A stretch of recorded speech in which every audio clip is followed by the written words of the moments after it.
CMR ఇప్పుడు మరింత వైభవంగా విశాలంగా మన ఉప్పల్లో గ్రాండ్ రీఓపెనింగ్ 28 మార్చ్. తిహార్ జైల్లోనూ కవిత ఇంటి భోజనమే చేయనున్నారు. జైల్లో ఉన్నప్పటికీ ఆమెకు కొన్ని రాజ మర్యాదలు చేయనున్నారు. ఇలా కొన్ని ప్రత్యేక వసతుల మధ్య జీవించనున్నారు. 14 రోజుల జ్యుడిషియల్ రిమాండ్ విధించిన తర్వాత తనకు జైల్లో కొన్ని వసతులు కల్పించాలని న్యాయస్థానానికి కవిత విజ్ఞప్తి చేశారు.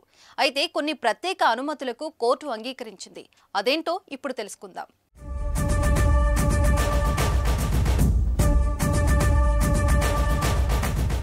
ఢిల్లీ లిక్కర్ స్కామ్ కేసులో ఆరోపణలు ఎదుర్కొంటున్న బీఆర్ఎస్ ఎమ్మెల్సీ కల్వకుంట్ల కవితకు న్యాయస్థానం 14 రోజుల రిమాండ్ విధించిన విషయం తెలిసిందే. దీంతో కోర్టు నుంచి కవితను నేరుగా తిహార్ జైలుకు తరలించారు.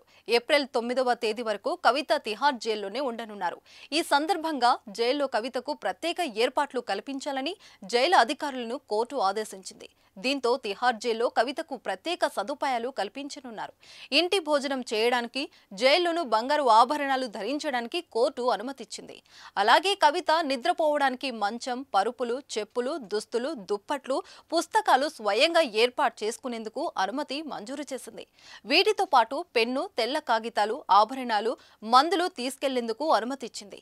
అయితే కస్టడీలో ఉన్నప్పుడు కవితకు చేసిన అన్ని వైద్య సంబంధిత రికార్డులను ఆమె తరపున న్యాయవాదులకు అందజేయాలని ఈడీని ఆదేశించింది.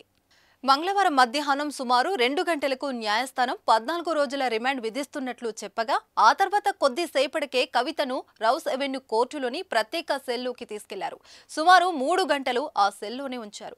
ఆ సమయంలో కవిత బయటికి వస్తుండగా కుటుంబ సభ్యులను, ఆత్మీయులను కలుసుకునేందుకు పోలీసులు అభ్యంతరం తెలిపారు. వారిని ఆ సెల్ నుంచి దూరంగా పంపించి వేశారు. సాయంత్రం 5 గంటల ప్రాంతంలో జైలు వాహనాన్ని ఆ సెల్ లోపలికి వెళ్లనిచ్చారు.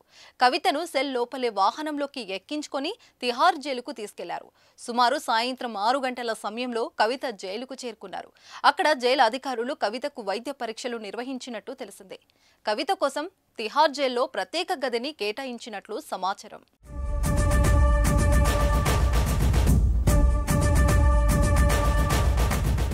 సుమన్ టీవీలో మీ పర్సనల్ అండ్ బిజినెస్ ప్రమోషన్స్ కోసం కింది నెంబర్కి కాంటాక్ట్ చేయండి.